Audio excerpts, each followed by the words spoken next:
Nos équipes ont rencontré la jeune femme qui a découvert le bébé. Un témoignage qui permet d'éclairer les circonstances de cette tragédie.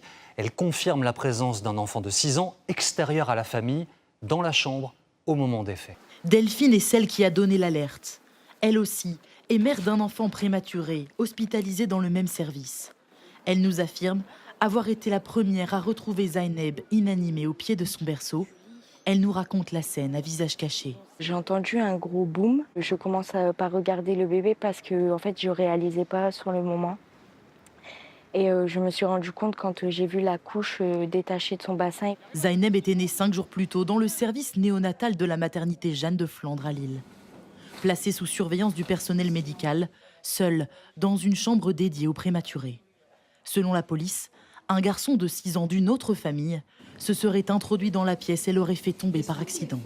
Cet enfant, ça faisait plusieurs jours qu'il était dans les services où les puéricultrices l'avaient déjà repris plusieurs fois sur son comportement. Le bébé n'est pas décédé de lui-même. C'est vraiment un accident qui n'aurait jamais dû arriver s'il y aurait eu plus de surveillance. Une enquête a été ouverte par le parquet de Lille. Les résultats de l'autopsie désormais connus seront communiqués en priorité à la famille de Zaineb.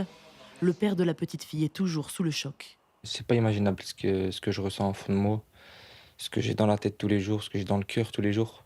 C'est pas quelque chose qu'un humain normal devrait avoir. Et moi, en tant que mamie, c'était ma première petite fille. Donc forcément, normalement, c'est la joie à la maison. Et là, ça a été l'inverse. Donc honnêtement, ça a détruit une famille et pour moi, c'est inconcevable. Inconcevable.